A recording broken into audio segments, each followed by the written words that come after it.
Coba deh, lihat nasi di piring kita. Kelihatannya sepele ya, cuma butiran putih biasa.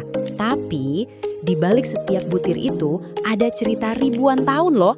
Cerita soal inovasi, perjuangan, dan kecerdasan manusia yang wah luar biasa. Ini bukan cuma makanan, ini bisa dibilang fondasi peradaban kita. Yuk, kita bedah lebih dalam. Lihat deh pemandangan ini. Cantik banget kan? Tapi ini bukan sekedar pemandangan desa biasa. Ini pada dasarnya adalah pabrik makanan terbesar di dunia. Dari hamparan kayak gini, lebih dari separuh penduduk bumi dapat energi buat beraktivitas setiap hari. Dan yang paling gila, semua ini cuma bergantung sama satu jenis tanaman.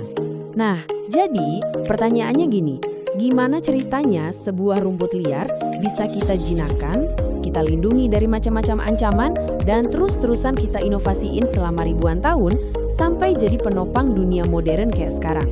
Jawabannya ada di masa lalu yang jauh banget. Oke, kita masuk bagian 1, fondasi peradaban.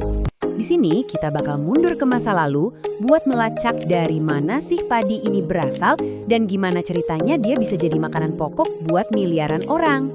Perjalanan padi ini, wah, epik banget. Dimulai sekitar 9.000 tahun yang lalu di Tiongkok. Terus yang menarik nih, justru gara-gara bencana, perubahan iklim global yang bikin penyebarannya makin luas ke Asia Tenggara.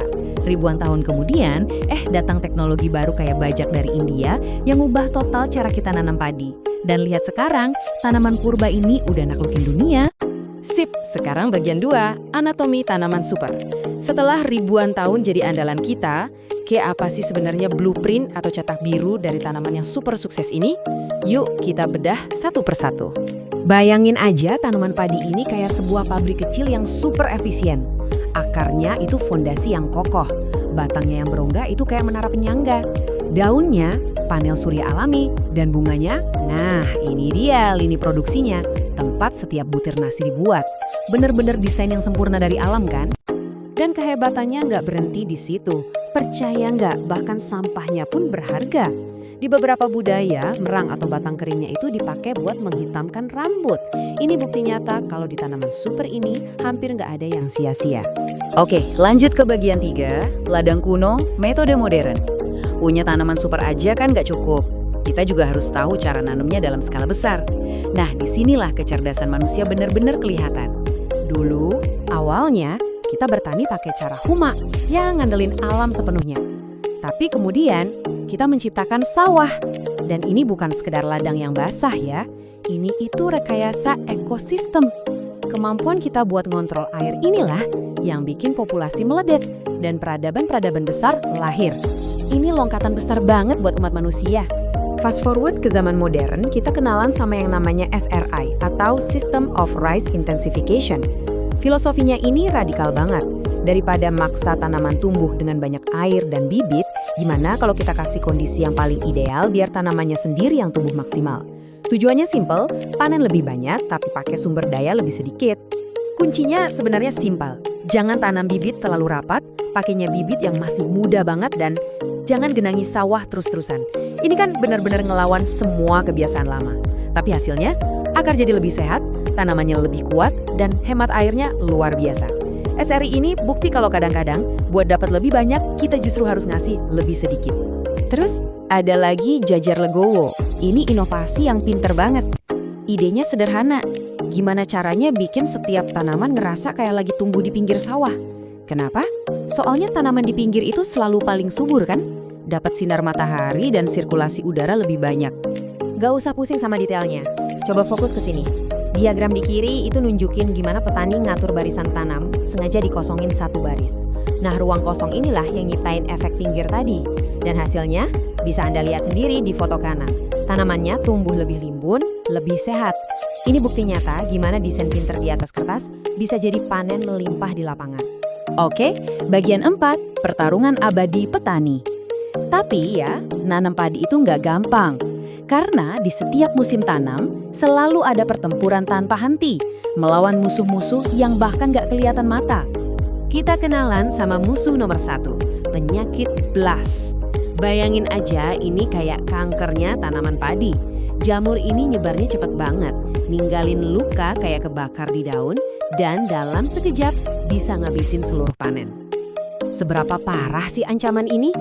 Kalau wabahnya lagi parah-parahnya, penyakit BLAS ini bisa bikin gagal panen sampai 90%. Kebayang nggak? Kerja keras satu musim lenyap gitu aja. Ini ancaman serius loh buat pasokan makanan kita semua. Dan bentuk yang paling parahnya itu namanya potong leher. Jamur ini nyerang pangkal malai, jadi dia kayak mencekik aliran nutrisi ke gabah. Hasilnya, tragedi. Malai padinya kelihatan normal, tapi pas dibuka, isinya kosong melompong. Ini mimpi buruk paling nyata buat semua petani.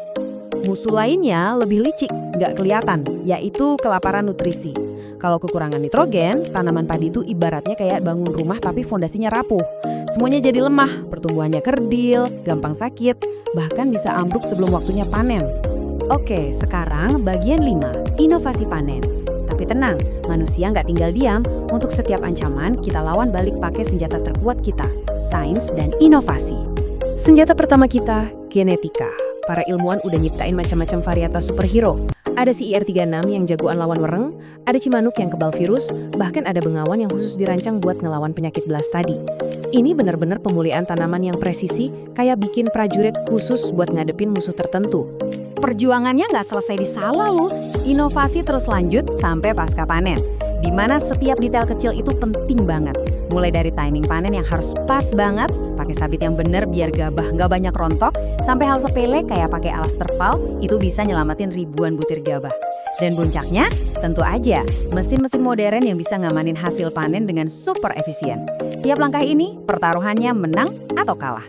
Dari rumput liar di zaman purba sampai varietas hasil rekayasa genetika sekarang, perjalanan 9.000 tahun padi ini sebenarnya cerminan dari kisah kita sendiri.